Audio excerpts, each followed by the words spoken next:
Hey, look at that. Someone was willing to accept Canadian money.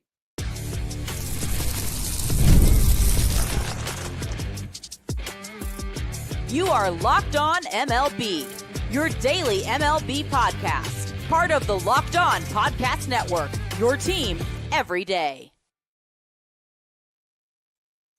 Hello, baseball fans, and welcome to Locked On MLB, part of the Locked On Podcast Network, where it's your team every day. This is the daily podcast. We talk about all of Major League Baseball. I'm your host, Paul Francis Sullivan. Please call me Sully. Today's episode is brought to you by our good friends over at Game Time. Download the Game Time app, create an account, and use the code Locked On MLB for $20 off your first purchase. Follow us at Locked On MLB Pods on Twitter or whatever it's called now. And on Instagram, I'm your pal Sully. I'm at Sully Baseball Podcast on Instagram. About once every time Haley's Comet shows up, I head over to Blue Sky, where I'm at Sully Baseball there. The best way to get a hold of me, I'm going to prove that once again today, just put comments down here on the YouTube page. And there you go. By the way, I just want to point out, I'm going to read some of your viewer comments here. I'm also going to just let you know I am hard at work at the new In Memoriam video, which I'm going to premiere in March, which will come out just the day before the season begins. And a couple of, obviously, Bob Euchre's name is on there. Rest in peace to Jeff Torborg. Jeff Torborg, who was a manager for a very long time, ever since he managed Cleveland when I was a kid. He was the manager of the year with the Chicago White Sox in 1990 when an unlikely White Sox team won 94 games. There was no Central Division then. They had no chance of being the Oakland A's, but they wound up having a terrific season. He went to the Mets, and bad things happened with the Mets. He jumped from the Expos, and the Marlins. If Jeff Torborg didn't have bad luck, he had no luck at all. He was the manager of the 2003 Marlins, but was let go about 50 games into the season and was replaced by Trader Jack McKeon, who went on to win the World Series. So there you go. And we got some people already in the live feed here. Jet Black Onyx says, "Hey Sully, hey buddy," and Jeff Cohen is an everyday Sully says hello, and I say hello right back to thee. A lot of people were not happy with the fact that there have been a couple of shows about the Dodgers recently. Kobe Life was one of the loudest ones. He said Locked On MLB has turned into Locked On Dodgers. Trying to listen to you in the morning. The ride is hard to do when it's Dodgers 75% of the time. I'm not a big stats guy, but I took a look at the number of episodes I've done since New Year's, and I've done 3 Dodger episodes, and I've done I think 18 episodes altogether. Either way, I calculated that 22% of my episodes have been about the Dodgers. So, way to fact check that 75%. I did an episode on freaking Nashville recently. What do you want from me? Sasaki signed with the Dodgers. It was the only news going on. I mean, there you go. Well, I'm going to try to avoid talking about the Dodgers today because, apparently some people are sick of it. Looks like Tanner Scott, reliever, signed with the team. Who did he sign? Oh, he signed with the Dodgers. Yikes. I can't win. I'll tell you who did win. Anthony Santander. Anthony Santander accepted Canadian money. He is going from the Baltimore Orioles to the Toronto Blue Jays. The Blue Jays have been wandering around like throwing money there. So doesn't anyone want my money? This is actual money. I know it's Canadian, but please take my money. Nobody wants it. So Anthony Santander says, all right, fine, I will take it. It looks like it's a 5-year deal, reportedly guaranteed $92 million, which is more than I make at Locked On MLB. I mean, they've wanted to have a big splash with with Judge. They wanted to make a big splash with Yamamoto. They wanted to make a big splash with Ohtani. They wanted to make a big splash with Juan Soto. They want to make a big splash with Sasaki, and they got Anthony Santander. It's not a knock on Anthony Santander, who's a fine player. And he's not. I mean, he's an all-star. He's a silver slugger. He's got very good power. He's got a good arm for a right fielder. He's a nice acquisition. He's nice. He's on the wrong end of 30 right now, which is dangerous when you're a slugger. And it is, I don't know. If I were a Blue Jay fan, this doesn't give me a ton of, I don't know, confidence that Vladdy Guerrero Jr. is sticking around. I'm it says something when people are free agents and they take a look at Toronto. Toronto, who's throwing tons of money at them, free the taxes. When you get to that much money, I mean, come on, you're making piles of money. You will be a hero in Canada. Toronto's a great city and a great sports town, and it is a big market. I mean, it's a giant market, and it also has all of Canada. And it's to me, it is a sign that maybe, just maybe, there's something wrong in Denmark or Canada. That's right. I paraphrase Shakespeare today. It's the Locked On Bard. That tells me that people, if you are a judge, you're a Soto, you're this, you're that, and you're taking a look at the you're taking a look at the organization.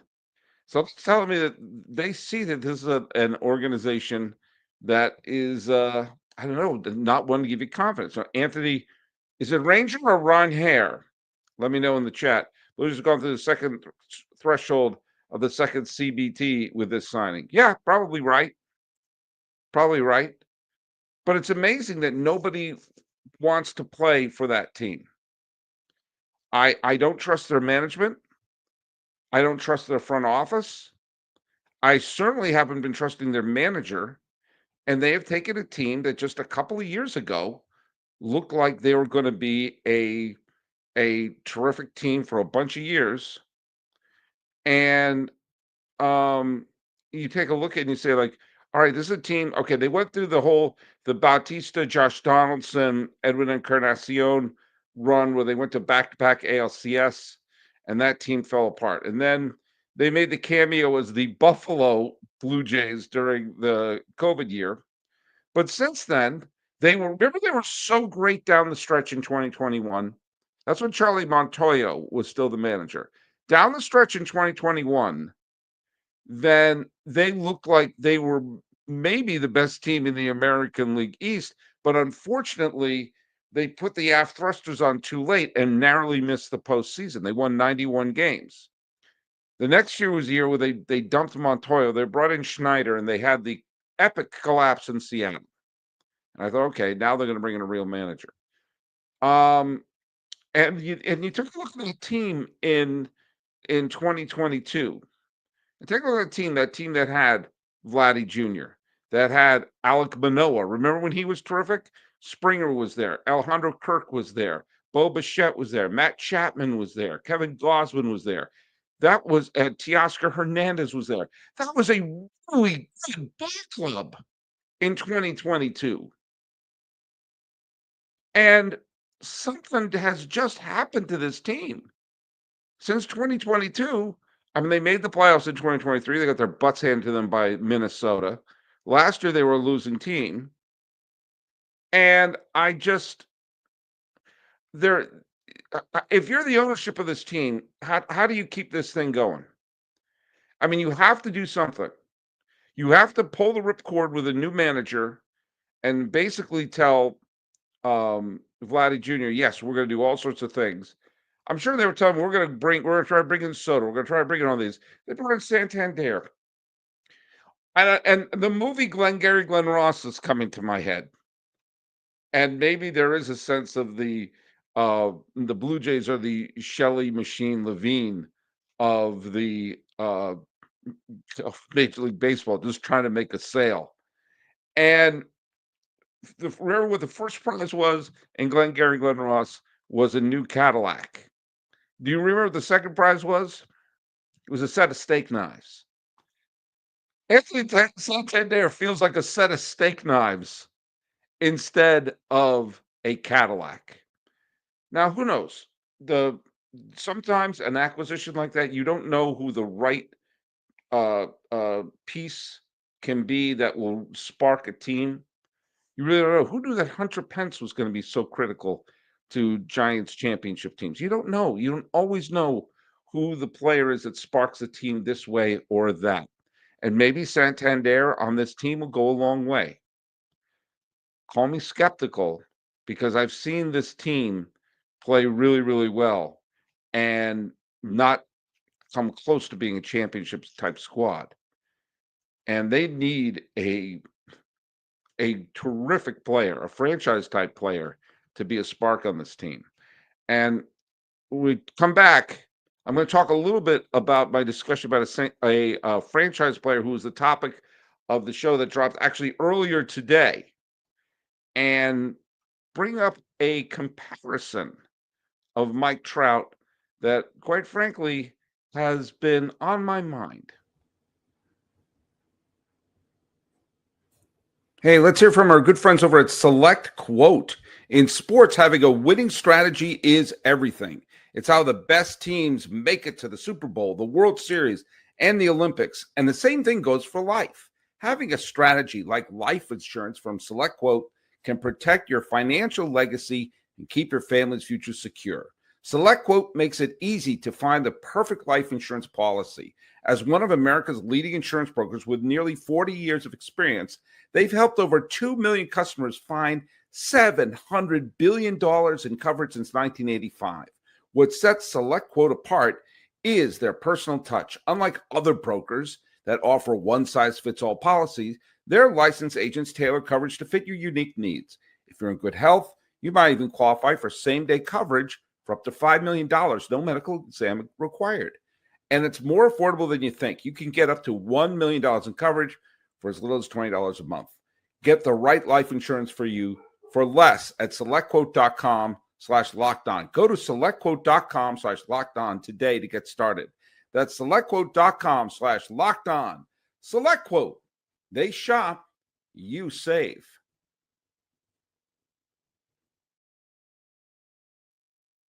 Now, the other day, actually, I posted earlier today, I did the episode about Mike Trout and first time, uh, first impressions.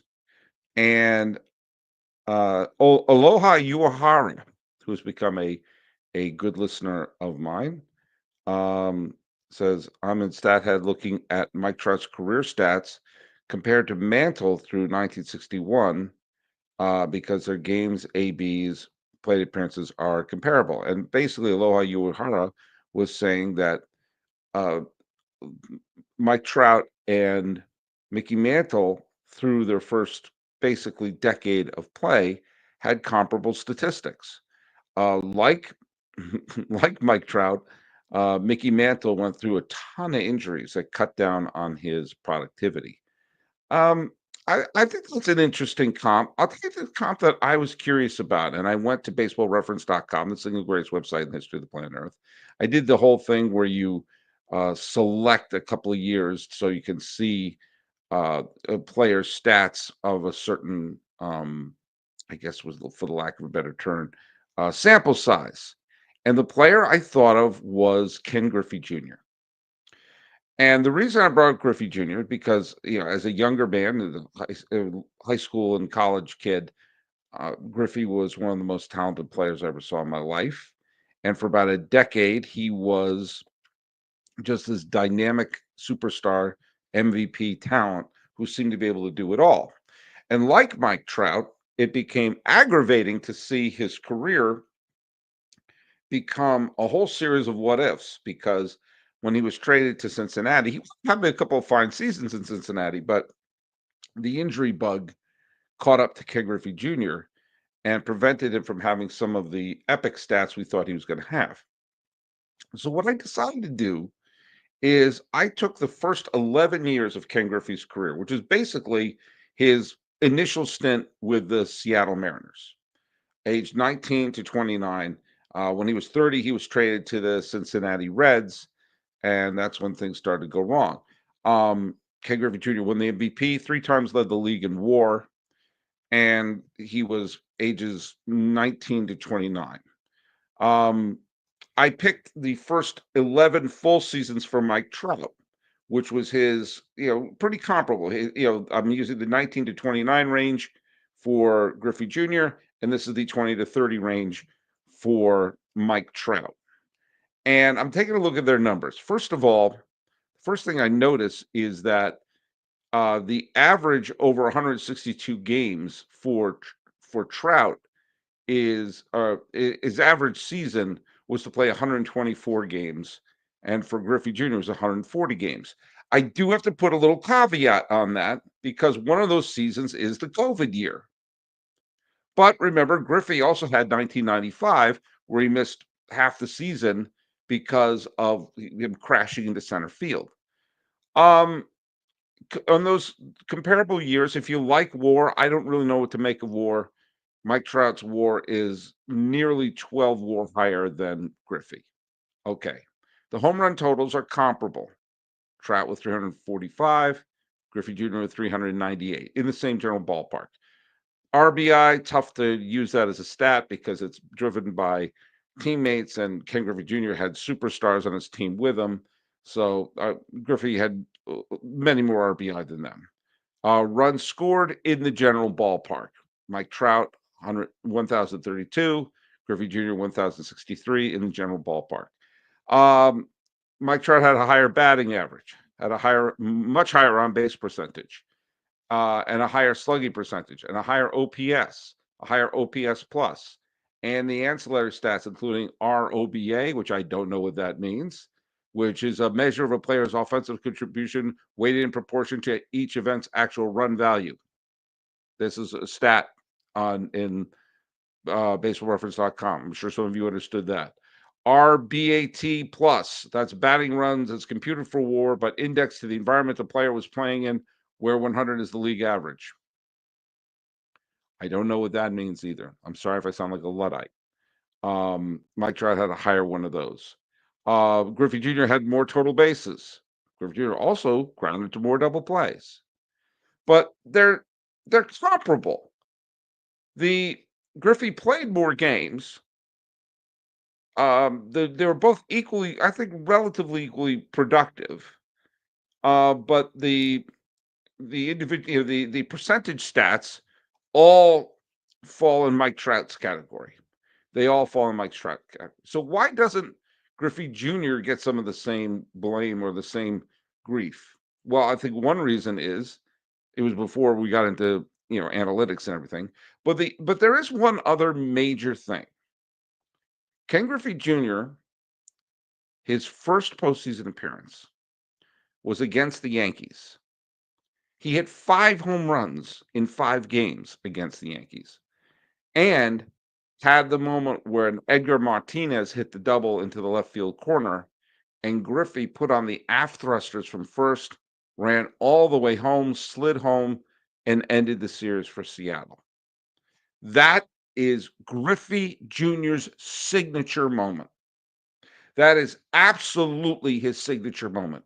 You can't think of the career of Ken Griffey Jr. without thinking of that amazing moment when he was running and it seemed like he was picking up speed and he was becoming Barry Allen right around third and scoring and coming up so huge in really what was one of the great postseason series I've ever seen. Had 2 absolute classic games. Game 2 of the division series and game 5 of the division series are 2 of the biggest games you've ever seen. And by the way, Griffey Jr. hit huge home runs in both of those games. The fact that, and it was against New York, so that also, he defeated New York, but, and so did Brady Johnson, and so did Edgar Martinez for that matter. But it's the image of Griffey. There is no signature Mike Trout moment. There isn't. There's wonderful moments he's had as a career in his career. I know I live in LA County. I see games here. They're local games here. Granted, they're blacked out because, but I do get to watch them on my YouTube TV, but that's a different story altogether. The fact of the matter is he doesn't have that signature moment. So when you say even just what I said right now demonstrates some of the issues that people have with Trout. I showed that on a bunch of statistical categories that are very, very difficult to quantify when you're watching a game. Remember when he had the highest ROBA as opposed to driving in a run or hitting a home run? That Trout trounces Griffey Jr. in a lot of those categories, and yet doesn't have that intangible quality of that game that so many people will always remember. And anyway, that is I think it's and what I hope does not happen for Trout is I hope that injuries don't consume him. I hope we haven't I'm guaranteed we've seen the end of Mike Trout, the indomitable superstar. But I hope that could see him be a productive hitter, a productive player. Someone made a comparison of A-Rod and Dave Winfield, that early postseason failure of Winfield in '81 completely jinxed him as being a beloved Yankee. And and A-Rod being part of the '04 collapse and having bad postseasons in '05, '06, and '07, even though he won the MVP in '05 and '07, always torpedoed his great love from the Yankee fans. What I hope is that Trout could find his inner Winfield. As Winfield he was no longer the MVP later in his career, but he was still a productive player, still a solid hitter, and eventually won himself a World Series title. But anyway, he's going to the Hall of Fame. Absolutely, he's going to the Hall of Fame. And I'm going to be making my predictions of the Hall of Fame. And by the way, I got to give Jeff Cohen his props. He made a bold prediction that Ichiro Suzuki will be elected to the Hall of Fame. Way to go out on a limb there, buddy. Way to go out on a limb. When we come back, I am going to go against someone who thinks that I am a Monday morning quarterback and make my predictions now. And we're going to compare them tomorrow when they make the Hall of Fame announcement. If you know me, and I know I do, you know that I love going to live events, whether it's sports, music, theater, comedy, or more. One of my favorite events of 2024 was I went to the final game of the National League Championship Series. I saw the Dodgers clinch the pennant over the Mets. You won't believe the excitement there was at the stadium. And I got those tickets through Game Time. Game Time makes it easier to get your tickets for favorite events with their new feature, Game Time Picks. This filters out the fluff to show you only incredible deals on great seats so you don't have to waste time searching through thousands of tickets. You know, when I used my Game Time app to get those tickets for the National League Championship Series, there were so many great aspects to it. I got great deals, didn't break the bank, and I could see the view from a seat before I bought it. And the super deal was great, unbeatable prices, and here's a great thing. It has all-in pricing. Total cost up front, no surprise fees at the checkout. So take the guesswork out of buying tickets with Game Time. Download the Game Time app, create an account, and use the code LOCKEDONMLB for $20 off your first purchase. Terms apply. Again, create an account, redeem the code. You want me to spell it out? I'll spell it out for you. LOCKEDONMLB for $20 off. Download Game Time today. What time is it? It's game time. A lot of stuff is buzzing around in the chat right now. I'm going to go through the fact that the Hall of Fame announcement is taking place tomorrow.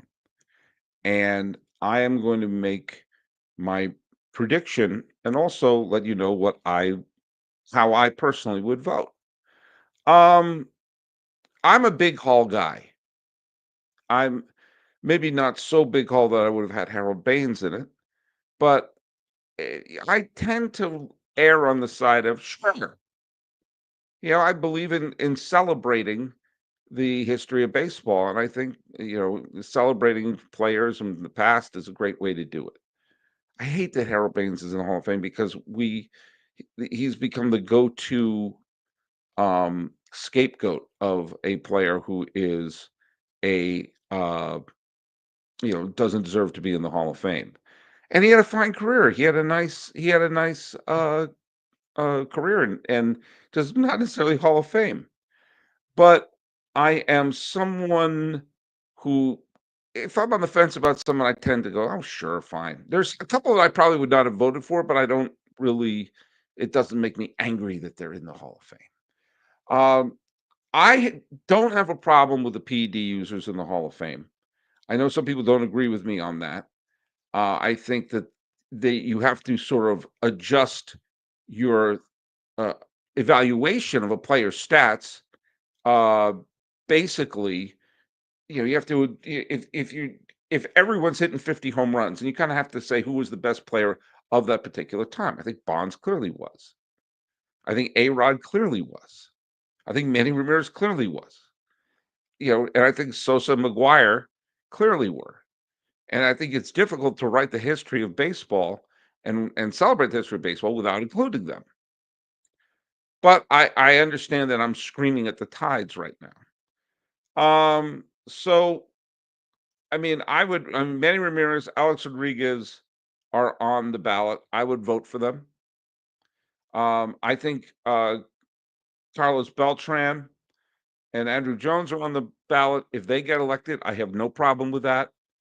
And I don't have a problem with Billy Wagner being elected. They would probably all be on my ballot. I would have a big ballot. And I think a lot of the voting has been kind of torpedoed because all those years no one was voting for any of the PED candidates. It's allowed for some log jams to take place. If any of those names, Wagner, Ichiro, CC Sabathia, A-Rod, Manny Ramirez, Andrew Jones, and Carlos Beltran, if any of those are on the ballot, the announcement tomorrow, I'm fine with all of them. Absolutely all of them. Now, I don't think that's going to happen. I think the three players who are going to be elected tomorrow are going to be Ichiro Suzuki, CC Sabathia, and Billy Wagner. I think those are the three.